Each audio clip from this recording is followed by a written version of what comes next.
وعلی آلک واصحابک یا حبیب اللہ۔ تمام تعریفیں اللہ تبارک و تعالیٰ کے لیے ہیں، جو خالق کائنات بھی ہے، مالک شش جہات بھی، جو احد بھی ہے، صمد بھی ہے، جس کی شان لم یلد بھی ہے ولم یولد بھی۔ لا تعداد ہدیہ درود و سلام بارگاہ سید الانام، شفیع رحمت، والی امت، شاہ خوباں، جان جانا، شہنشاہ حسینہ، سید سروراں، سیاہ لا مکاں، تتیمہ دوراں، سرخیل زہرہ جمالاں، رازدان ما اوہا، شاہد ما طغا، صاحب علم نشرہ، معصوم آمنہ، احمد مجتبیٰ، حضرت محمد مصطفیٰ صلی اللہ علیہ وآلہ وصحبہ وبارک وسلم کی دربار ناز میں اپنی عقیدتوں، ارادتوں، محبتوں کا خراج پیش کرنے کے بعد اللہ جل مجدہ کی توفیق اور عطا سے آج ہم اس سیرت النبی کانفرنس میں نبی کریم صلی اللہ علیہ وآلہ وسلم کا ذکر سننے اور سنانے کے لیے حاضر ہیں۔ سب سے پہلے تو میں شکر گزار ہوں اس ادارے کے پرنسپل چودھری محمد ابو بکر اقبال صاحب سے کا کہ انہوں نے مجھے یہاں پر دعوت دی کہ آئیں اور محبوب علیہ السلام کی محبت اور سیرت کا کوئی سبق سنائیں۔ پچھلے سال بھی میری حاضری ہوئی تھی۔ ماشاءاللہ چودھری صاحب اور ان کے جو اس ادارے کے طلباء ہیں بڑے خوبصورت طریقے سے نظم و ضبط سے اپنے محبوب علیہ السلام کی بارگاہ میں ہدیہ عقیدت پیش کر رہے تھے، اور آج بھی ماحول اسی طرح ہے کہ تمام طلباء اور طالبات، یہاں کے اسٹوڈنٹس اپنے آقا و مولا نبی کریم صلی اللہ علیہ وآلہ وسلم کی بارگاہ میں ہدیہ تبریک پیش کر رہے ہیں۔ عزیزان محترم، اللہ تبارک و تعالیٰ نے اپنے محبوب پاک کی جو عظمتیں اور شانیں قرآن مجید برہان رشید میں بیان کی، کہیں فرمایا وَمَا أَرْسَلْنَاكَ إِلَّا رَحْمَةً لِلْعَالَمِينَ، اے محبوب ہم نے آپ کو سارے جہانوں کے لیے رحمت بنا کر بھیجا۔ کہیں فرمایا لَقَدْ جَاءَكُمْ رَسُولٌ مِّنْ أَنفُسِكُمْ عَزِيزٌ عَلَيْهِ مَا عَنِتُّمْ حَرِيصٌ عَلَيْكُمْ بِالْمُؤْمِنِينَ رَءُوفٌ الرَّحِيمٌ۔ آپ کے درمیان وہ محبوب جلوہ گر ہو چکے ہیں کہ آپ کا مشقت میں پڑنا ان پر گراں گزرتا ہے، اور محبوب علیہ السلام مومنوں پر حریص ہیں کہ جب کسی مومن پر کوئی تکلیف ہوتی ہے تو محبوب علیہ السلام اس بوجھ کو اپنے قلب نازنین پر گراں محسوس فرماتے ہیں۔ اور کہیں فرمایا لَقَدْ كَانَ لَكُمْ فِي رَسُولِ اللَّهِ أُسْوَةٌ حَسَنَةٌ، بے شک تمہارے لیے میرے محبوب علیہ السلام کی زندگی ایک کامل نمونہ ہے۔ اور کہیں محبوب علیہ السلام کے لیے فرمایا وَرَفَعْنَا لَكَ ذِكْرَكَ، محبوب ہم نے آپ کی خاطر آپ کا ذکر بلند کیا ہے۔ یہ جو ہم لفظ رحمت بولتے ہیں، اگر آپ غور کریں کہ رحمت کا معنی کیا ہے، عربی میں کہتے الرقۃ والتلطف، یعنی رحمت کا معنی سادہ اس کا ترجمہ یہ بنتا ہے کہ آپ دیکھتے ہیں کہ اگر کسی بندہ کا ایکسیڈنٹ ہوتا ہے، وہ جناب اس کو پیاس لگی ہوئی ہے، اور آپ دل میں ایک کیفیت محسوس کرتے ہیں کہ کاش میرے ہاتھ میں پانی ہوتا، میں اس کو پلاتا، اس کی جان بچ جاتی۔ آپ کے دل کے اور طبیعت کے اندر جو کیفیت محسوس ہوتی ہے آدمی کو بچانے کے لیے، اس کو رحمت کہا جاتا ہے۔ اور محبوب علیہ السلام رحمت للعالمین ہے، اور حدیث مبارکہ میں ہے کہ محبوب علیہ السلام ایسے رحمت للعالمین ہیں، آپ یہ چاہتے ہیں کہ کوئی میرا امتی جہنم میں نہ جائے، سب جنتی بن جائے۔ اسی طرح میرے آقا کریم صلی اللہ علیہ وسلم کے بارے میں ہے وَإِنَّكَ لَعَلَىٰ خُلُقٍ عَظِيمٍ، اے محبوب آپ کا خلق عظیم ہے۔ ام المومنین حضرت عائشہ صدیقہ رضی اللہ تعالیٰ عنہ سے پوچھا گیا کہ آپ ارشاد فرمائیں محبوب علیہ السلام کا اخلاق کیا تھا؟ فرمایا کانا خلقہ القرآن، محبوب علیہ السلام کا جو اخلاق تھا وہ قرآن مجید ہے۔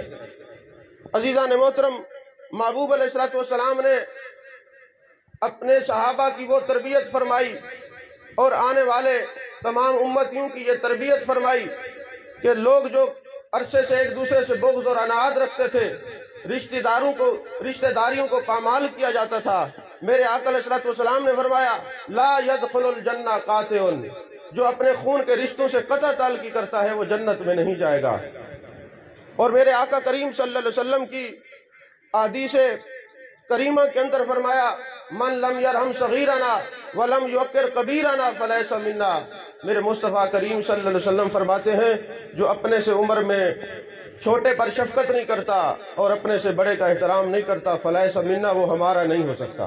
جو ہمارے ہوں گے، جو ہمارے کلمہ پڑھنے والے ہوں گے، جو ہم سے محبت رکھنے والے ہوں گے، ان کا یہ انداز ہوگا کہ وہ اپنے سے چھوٹوں پر شفیق ہوں گے اور بڑوں کا احترام کرنے والے ہوں گے۔ میرے آقا کریم صلی اللہ علیہ وسلم کے بارے میں میرے آقا خود فرماتے ارسلت الی الخلق کافہ، اللہ نے مجھے سارے جہانوں کے لیے رسول بنا کے بھیجا ہے، میں سب کا رسول ہوں، زمین کا رسول، آسمان کا رسول۔ اللہ تبارک و تعالیٰ نے مجھے وما ارسلناک الا رحمۃ للعالمین کا خطاب ارشاد فرمایا ہے، میں صرف کسی ایک واحد شخصیت کے لیے نہیں بلکہ سارے جہانوں کے لیے رحمت بن کے آیا ہوں۔ عزیزان محترم، میرے آقا کریم صلی اللہ علیہ وسلم نے اپنی امت کو ایسا نرم دلی کا سبق عطا فرمایا۔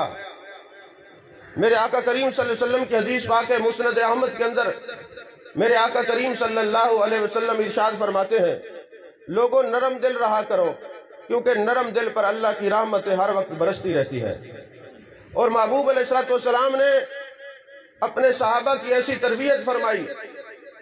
تربیت فرمائی کہ قرآن مجید میں الفاظ رحماء بینہم، کہ یہ صحابہ محبوب کے آپس میں رحم دل ہو گئے ہیں، آپس میں نرم ہو گئے ہیں۔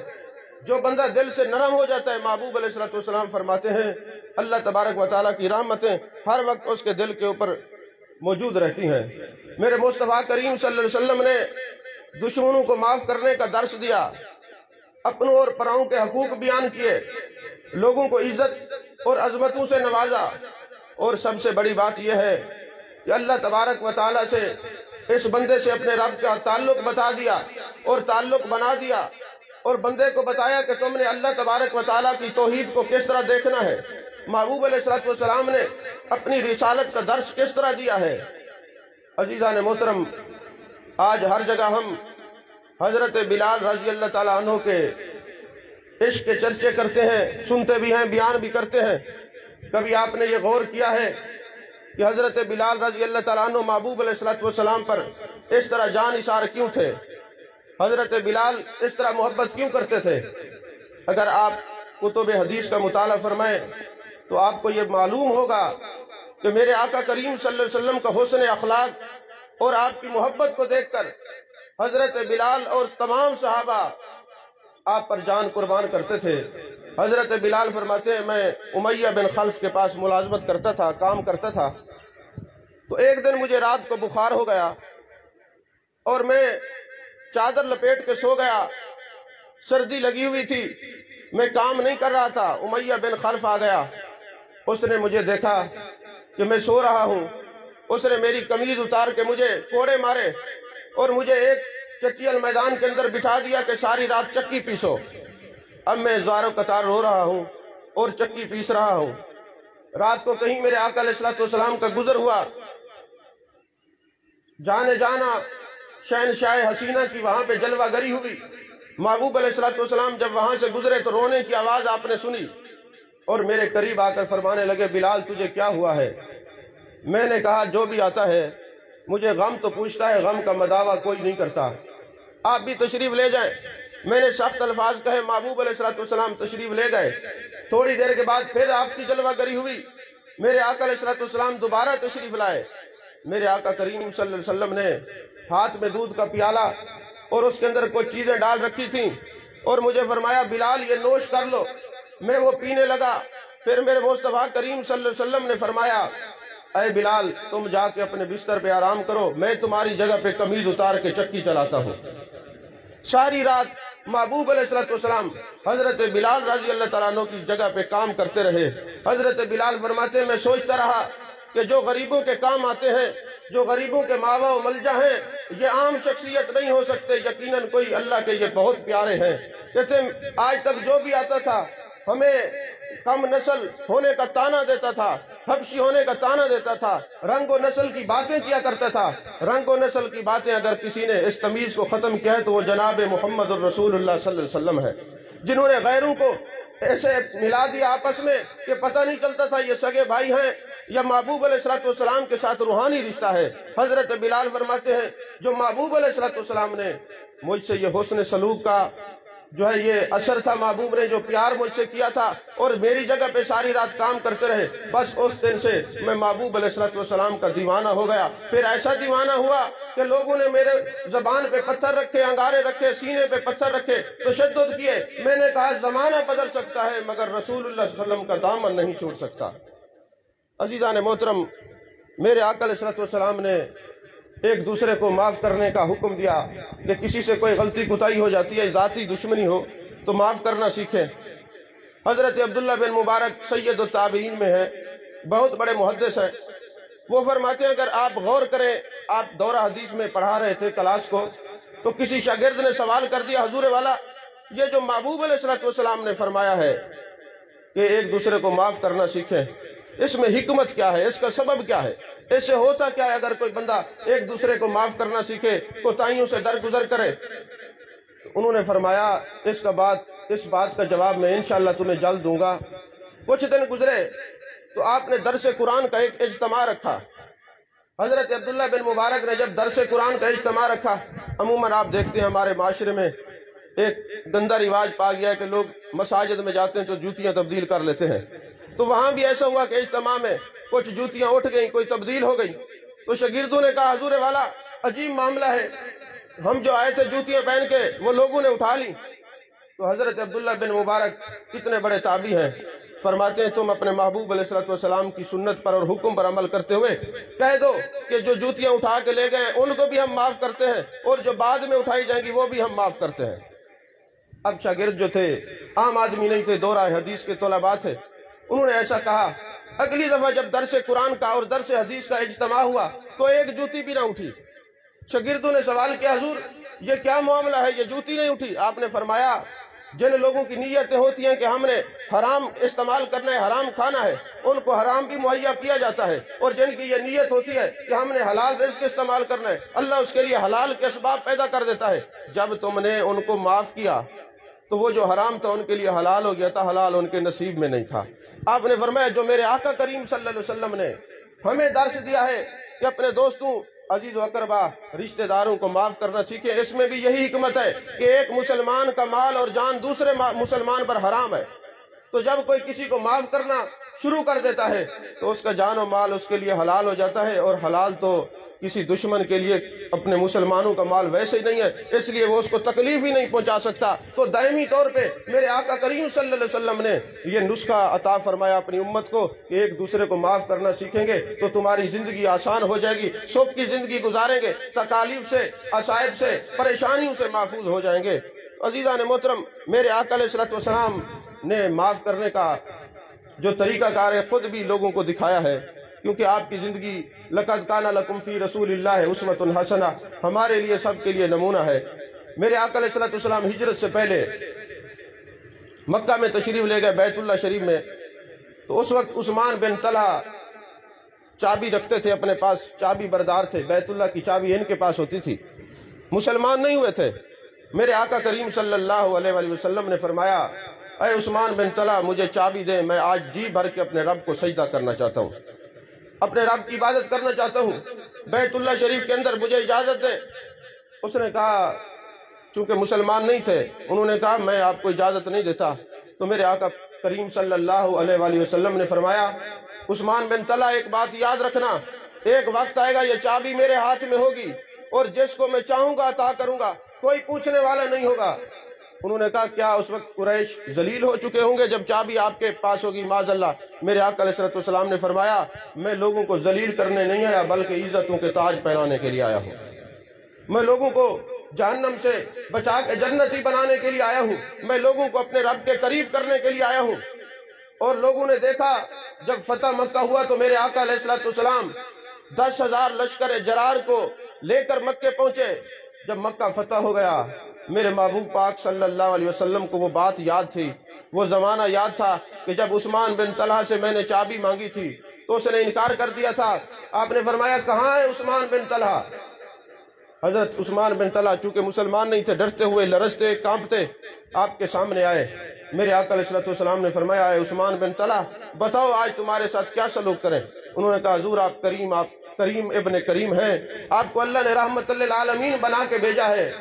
آپ کے بارے میں ہے لقد جاءکم رسول من انفسکم عزیز علیہ ما عنتم حریص علیکم بالمؤمنین رؤوف الرحیم۔ یا رسول اللہ صلی اللہ علیہ وسلم میں تو آپ سے کرم کی امید رکھتا ہوں۔ میرے آقا علیہ السلام نے فرمایا پھر کیا خیال ہے؟ یا رسول اللہ صلی اللہ علیہ وسلم آپ کے حسن اخلاق کو دیکھ کے میں اتنا متاثر ہوا ہوں، آپ مہربانی فرمائیں مجھے کلمہ پڑھائیں۔ وہ مسلمان ہو گئے اور میرے آقا کریم صلی اللہ علیہ وسلم نے بیت اللہ شریف کی چابی دی اور فرمایا عثمان بن طلحہ میں محمد الرسول اللہ صلی اللہ علیہ وسلم تمہیں یہ بیت اللہ کی چابی عطا فرما رہا ہوں، یہ صرف تیرے پاس نہیں قیامت تک یہ چابی تیری نسلوں کے پاس رہے گی، تم سے یہ کوئی نہیں لے سکتا۔ یہ محبوب علیہ السلام کا حسن اخلاق ہے کہ حضرت ابو ہریرہ رضی اللہ تعالیٰ عنہ راوی ہے، سیاستہ کی حدیث پاک ہے، میرے آقا علیہ السلام نے ایک لشکر بھیجا نجد کی طرف، تو سمامہ بن اسال کو قید کر کے لایا گیا۔ محبوب علیہ السلام نے فرمایا ایک ستون کے ساتھ اس کو باندھ دو۔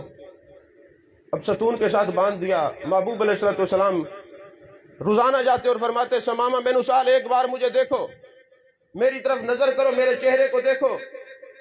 ویسے میرے آقا علیہ السلام کا چہرہ اتنا حسین تھا، جو بھی دیکھتا فرمایا ھذا وجہ مبارک، اتنا خوبصورت چہرہ ہم نے پہلے نہیں دیکھا، اتنے حسین و جمیل چہرے والی شخصیت ہم نے نہیں دیکھی۔ حضرت سمامہ بن اسال کو فرماتے مجھے دیکھیں، وہ آنکھیں بند کر لیتے کیونکہ دل میں بغض تھا، اس وقت محبت نہیں تھی۔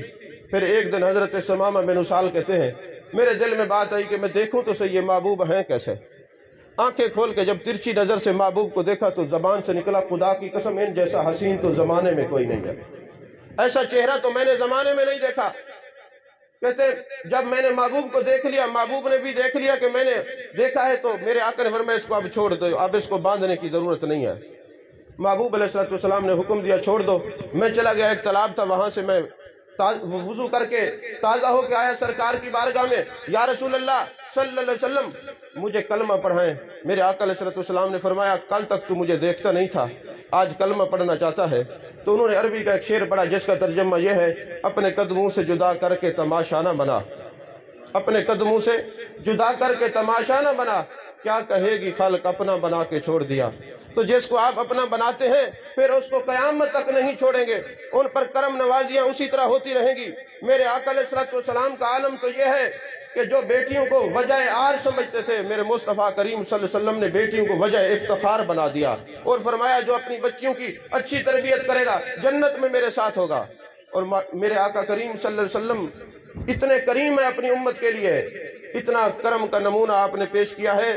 بخاری شریف میں حدیث پاک ہے جب آپ نماز پڑھا رہے ہوتے اور بچوں کے رونے کی آوازیں آتی تو میرے آقا علیہ السلام نماز کو مختصر فرما دیتے اور فرماتے یہ بچہ رو رہا ہے، اس کو ان کے رونے کی وجہ سے ماں کو تکلیف ہوگی تو میرے قلب نازنی پر بوجھ پڑے گا۔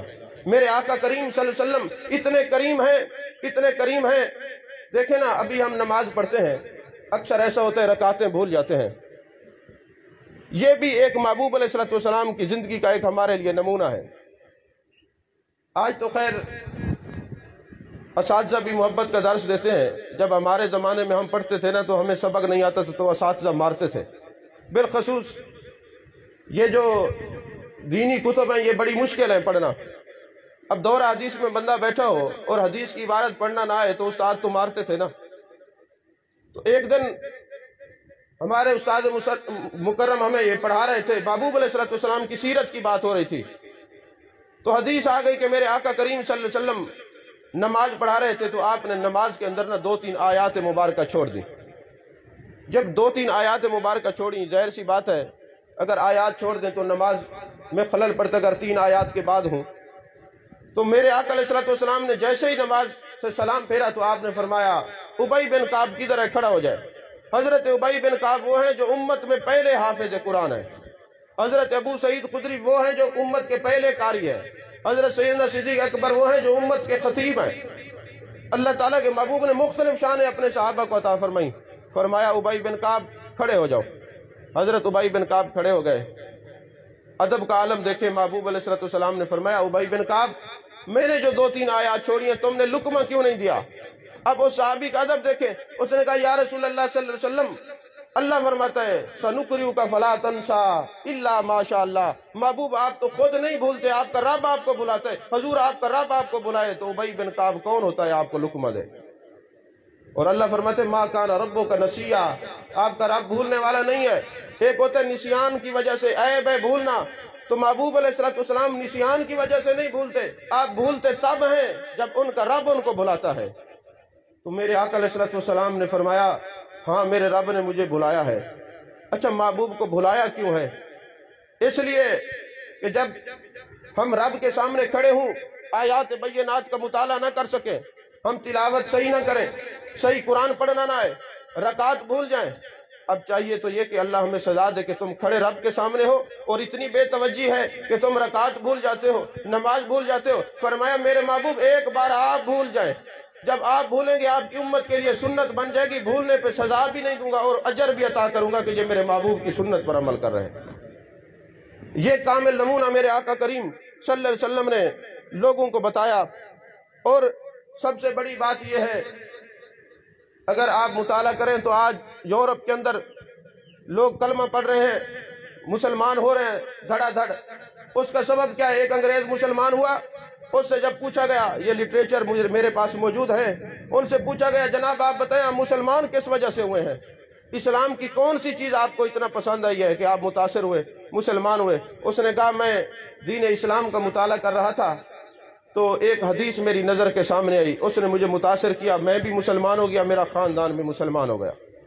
بھائی بتائیں وہ کون سی حدیث تھی؟ کہتے محبوب علیہ السلام کا ایک عمل میں نے دیکھا، وہ یہ تھا کہ ایک صحابی کا بچہ گم ہو جاتا ہے، وہ محبوب علیہ السلام کی بارگاہ میں آتا ہے، یا رسول اللہ صلی اللہ علیہ وسلم میرا بیٹا گم ہو گیا ہے، آپ دعا فرمائیں۔ ابھی وہ دعا کا کہہ رہے تھے تو ایک شخص نے کہا جناب میں آپ کے بچے کو ابھی باغ میں دیکھ کے آیا ہوں، وہاں کھیل رہا ہے۔ میرے آقا علیہ السلام نے فرمایا کہ جب تم باغ میں جاؤ وہاں بچے کھیل رہے ہوں گے، وہاں اپنے بیٹے کو بیٹا نہیں کہنا، نام لے کے پکارنا ہے، اور اس کو لوگوں کے سامنے باقی بچوں کے سامنے پیار نہیں کرنا، نام لے کے اس کو گھر لے جاؤ۔ اور جس وقت وہ لے کے چلے گئے بچے کو گھر چھوڑ کے واپس آئے، عرض کرتے یا رسول اللہ صلی اللہ علیہ وسلم کیا بات ہے؟ آپ نے مجھے فرمایا بچے کو دوسرے بچوں کے سامنے پیار نہیں کرنا، ظاہر سی بات ہے سارا دن ہو گیا تھا، یہ بچہ بچھڑا ہوا تھا، مجھ سے دور تھا، میں نے محبت تو کرنی تھی، پیار تو کرنا تھا، میرا بچہ ہے، آپ نے منع کیوں فرمایا؟ آپ نے فرمایا اس لیے کہ اس میدان کے اندر یتیم بچے کھیل رہے تھے، جب تو اپنے بچے کو بیٹا کہتا، اس سے محبت کرتا، ان بچوں کے دل کے اوپر ایک بوجھ آتا، کاش میرا والد بھی زندہ ہوتا، مجھے محبت کرتا، اس لیے تجھے منع کیا تھا۔ وہ یتیم بچوں کے دل پر تکلیف ہوتی تو میرے قلب نازنی پر بوجھ ہوتا، اس لیے منع کیا۔ تو وہ کہتے میں اس لیے مسلمان ہوا ہوں کہ جس مذہب کے اندر اتنے چھوٹے چھوٹے یتیم بچوں کا اتنا خیال کیا جاتا ہے، وہاں بڑوں کا کتنا خیال کیا جاتا ہوگا۔ یہ محبوب علیہ السلام نے لوگوں کو اپنی زندگی کا ایک کامل نمونہ عطا کیا۔ محبوب علیہ السلام نے اپنے صحابہ کی ایسی تربیت فرمائی کہ جب میرے آقا علیہ السلام کا ظہری وصال ہو گیا، جب میرے آقا علیہ السلام حیات تھے تو حضرت سیدنا صدیق اکبر رضی اللہ تعالیٰ عنہ کچھ یتیم بچیوں کے گھر جاتے ان کو دودھ دو کے دیتے تھے۔ جب آپ خلیفہ بن گئے تو وہ بچیاں آپس میں کہنے لگی کہ ہو سکتا ہے اب آپ نہ آئیں، کیونکہ بڑی ذمہ داریاں ہو گئی ہیں، بڑے معاملات ہیں، لیکن آپ دروازے پر تشریف لے گئے، دستک دی، بچیوں نے کہا اے امیر المومنین آپ تو اتنی ذمہ داریوں میں اب الجھ گئے ہیں، ہم سوچ رہے تھے کہ شاید آپ نہ آئیں۔ آپ نے فرمایا پہلے جو میں خدمت کرتا تھا وہ سنت تھی، اب جو خدمت کرتا ہوں یہ مجھ پر فرض ہے۔ یہ نمونہ محبوب علیہ السلام نے اپنے صحابہ کو دیا کہ مخلوق خدا کی خدمت کرنی ہے۔ ارے نماز پڑھیں گے تو آپ کو فائدہ ہوگا، روزے رکھیں گے آپ کو فائدہ ہوگا، زکوٰۃ دیں گے آپ کو فائدہ ہوگا، حج کریں گے استطاعت ہوگی تو آپ کو فائدہ ہوگا، لیکن دکھی دلوں کے اوپر آپ ہاتھ رکھیں گے تو پوری کائنات کو فائدہ ہوگا۔ اور فائدہ کیسے ہوگا؟ یہ پتہ چلے گا کہ محبوب علیہ السلام نے اپنے صحابہ کی اور اپنے امتیوں کی کیسی تربیت فرمائی ہے کہ ان کے جانے کے بعد وہ جو اسباق پڑھا گئے آج تک امت نے یاد رکھا ہے، امت نے اسباق کو بھولی نہیں ہے۔ اسی طرح حضرت سیدنا صدیق اکبر رضی اللہ تعالیٰ عنہ جب خلیفہ بنے، حضرت فاروق اعظم رضی اللہ تعالیٰ عنہ اس حدیث کے راوی ہیں، روایت کے راوی ہیں، فرماتے ہیں کہ حضرت سیدنا صدیق اکبر رضی اللہ تعالیٰ عنہ نے ایک رجسٹر بنایا کہ فلاں غریب کی مدد فلاں کرے گا، فلاں بیوہ کی مدد فلاں کرے گا، فلاں یتیم کی خدمت فلاں کرے گا۔ ایک رجسٹر کے اوپر نام لکھ دیے گئے، لیکن ایک بیوہ تھی جو نابینا تھی، اس کے نام کے آگے کسی کا نام نہیں لکھا ہوا تھا۔ حضرت فاروق اعظم رضی اللہ تعالیٰ عنہ فرماتے میں بڑا حیران ہوا کہ حضرت سیدنا صدیق اکبر رضی اللہ تعالیٰ عنہ نے کسی کا نام نہیں لکھا، میں دیکھوں تو صحیح اس بڑھیا کی، اس بیوہ کی، اس نابینا کی خدمت کون کرتا ہے۔ فرماتے ساری رات میں بیٹھا رہتا اور کوئی نظر نہ آتا، میں رات کے پچھلے پیر جاتا تو وہ بڑھیا کہتی میری آنکھیں چونکہ سلامت نہیں ہیں، میں نے آنے والے کو دیکھا نہیں، یہ دیکھیں میرے گھر کی خدمت کر کے چلا گیا ہے، پانی بھر کے رکھ کے چلا گیا ہے، مجھے نہیں پتا کون ہے۔ آپ فرماتے ایک ہفتہ میں انتظار میں رہا، میں دیکھوں تو صحیح یہ کون آتے ہیں، خدمت کر کے چلے جاتے ہیں۔ پھر ایسا ہوا کہ ایک رات میں رات کو چھپ کے بیٹھ گیا، رات کے پچھلے پیر میں نے دیکھا کہ ایک شخص نقاب کیا ہوا ہے، چہرہ چھپایا ہوا ہے اور جوتی بھی نہیں پہنی ہوئی، ننگے پاؤں آ رہے ہیں۔ آج کل تو وہاں بڑی سہولتیں ہیں، اگر آپ 1450 سال پیچھے چلے جائیں تو سنگلاخ پتھر تھے، نکیلے پتھر تھے، جو پاؤں رکھتا تھا پاؤں زخمی ہو جاتے تھے، مگر حضرت صدیق اکبر رضی اللہ تعالیٰ عنہ ننگے پاؤں چل رہے ہیں۔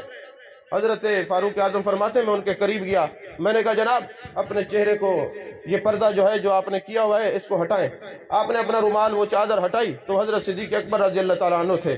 میں بڑا حیران ہوا، میں نے پوچھا حضور آپ نے جوتی کیوں نہیں پہنی؟ اب جو آپ نے جواب دیا یہ دل کی تختی پہ لکھنے کے قابل ہے۔ آپ نے فرمایا میں نے جوتی اس لیے نہیں پہنی کہ میں رات کو بیوہ کی خدمت کے لیے جاتا ہوں، کہیں میرے چلنے کی آواز سن کے اس خدمت کا اظہار لوگوں کے سامنے نہ ہو جائے اور لوگ یہ نہ کہیں کہ دیکھو یہ رات کو چل رہے ہیں، اور جوتیاں بھی ایسی ہوتی تھی نیچے لکڑی لگی ہوتی تھی، اس کی آواز پیدا ہوتی تھی۔ میں نے کہا یہ آواز پیدا نہ ہو تو لوگوں کو میری اس نیکی کا اظہار نہ ہو۔ اور دوسری بات یہ ہے کہ پچھلا پیر ہے، جب میں چل رہا ہوتا ہوں اور میری جوتی کی آواز سے لوگ ڈسٹرب نہ ہوں، ان کی نیند میں خلل نہ، اتنا آرام، ان کے آرام کو دیکھنے کے لیے میں نے جوتی نہیں پہنی، ننگے پاؤں جا رہا ہوں۔ یہ محبوب علیہ السلام کی تربیت کا اثر تھا کہ محبوب علیہ السلام اپنے غلاموں کی اتنا تربیت فرمایا کرتے تھے، اپنے صحابہ کی ایسی تربیت فرمائی کہ آج ان کی زندگی ہمارے لیے مینار نور ہے۔ جو بھی آپ کی سیرت پر عمل کرتا ہے اللہ تبارک و تعالی اس سے راضی ہوتا ہے۔ آخر میں ایک شعر پڑھ کے میں اجازت چاہوں گا کہ خدائے پاک کا قوسین کب ٹھکانہ ہے، خدائے پاک کا قوسین کب ٹھکانہ ہے، فقط مقام نبی خلق کو دکھانا ہے۔ ہیرا تو کن تو نبیین کا جلوہ خانہ ہے، ہیرا تو کن تو نبیین کا جلوہ خانہ ہے، ارے ظہور بعد میں ہے مگر سلسلہ پرانا ہے۔ اور خدا کی جلوہ گری کا عجب فسانہ ہے، خدا کی جلوہ گری کا عجب فسانہ ہے، ارے نبی کو دیکھ کے ایمان خدا پہ لانا ہے۔ میری دعا ہے اللہ تبارک و تعالی اس ادارے کو اسی طرح قائم دائم رکھے، یہاں جو بچے علم حاصل کر رہے ہیں ان کو دین و دنیا کی کامیابی اور کامرانی عطا فرمائے۔ جی نہیں سمجھ آئی؟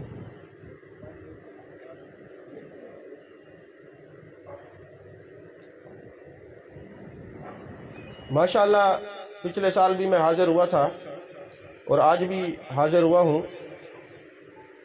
یہاں بچوں کی جو تربیت ہے بڑے خوبصورت طریقے سے کی جا رہی ہے، بالخصوص ان بچوں کا اپنے محبوب علیہ السلام کی بارگاہ میں ہدیہ تبریک پیش کرنا، ان کی سیرت پر عمل کرنا۔ اچھا پچھلے سال سے زیادہ اس دفعہ مجھے خوشی یہ ہو رہی ہے کہ مہمان جو آتے ہیں وہ محبوب علیہ السلام کی سیرت کے حوالے اور گلدستے پیش کرتے ہیں۔ سبحان اللہ، مہمان جو تھے ان میں اکثر علماء بھی تھے، ان کی ڈیوٹی یہی ہے کہ محبوب کی سیرت کو پیش کریں، لیکن آپ لوگوں کے لیے زیادہ ضروری ہے کہ آپ محبوب علیہ السلام کی سیرت کو پڑھیں بھی صحیح، سیرت کو بیان بھی کریں اور سیرت پر عمل بھی کریں۔ اور جس طریقے سے اور خوبصورتی سے اس حال کو سجایا جاتا ہے اور محبوب علیہ السلام کے ذکر کی محفل کو سجایا جاتا ہے، بڑے بڑے یونیورسٹیز اور کالجز میں مجھے جانے کا موقع ملتا ہے، میں یہ اپنے دل سے یہ بات کہہ رہا ہوں کہ کئی جگہوں پہ دکھاوا نظر آتا ہے، پچھلی دفعہ بھی اور اس دفعہ بھی ان بچوں کا جو خلوص ہے اس کے اثرات میں اپنے دل اور دماغ پہ پاتا ہوں۔ پورا سال میں جہاں بھی جاتا تھا میں یہ بات کیا کرتا تھا کہ یارو بڑی بڑی یونیورسٹیز پاکستان کے علاوہ دوسرے ممالک کی تقریباً 34 ممالک کے اندر مجھے جانے کا موقع ملا ہے، یونیورسٹیز کے اندر لیکچر دینے کا۔ ہر جگہ پروگرام ہوتے ہیں، مختلف اسلامک اسٹڈیز کے حوالے سے ہوتے ہیں، دوسرے حوالے سے ہوتے ہیں، دینی خدمات کے حوالے سے ہوتے ہیں، لیکن جو خلوص یہاں پر میں نے دیکھا ہے وہ کہیں اور نہیں ہے۔ یقیناً یہ ان کی اساتذہ کی تربیت کا اثر ہے، اور اپنے نبی کریم صلی اللہ علیہ وسلم کی محبت کی وفا کا یہ اثر ہے کہ یہ بچوں کے اندر جس طرح یہ بیان کرتے ہیں محبت رسول صلی اللہ علیہ وسلم کو، سیرت رسول صلی اللہ علیہ وسلم کو، عشق رسول صلی اللہ علیہ وسلم کو، ایسے لگتا ہے کہ یہ زبان سے جو کہہ رہے ہیں دل سے بھی وہی اثرات ظاہر ہو رہے ہیں۔ میری دعا ہے اللہ تبارک و تعالیٰ ان کو سب کو کامیابی اور کامرانی عطا فرمائے، طلباء اور طالبات کو، اساتذہ کو، اس ادارے کو ہمیشہ قائم اور دائم رکھے۔ وآخر دعوانا الحمدللہ رب العالمین۔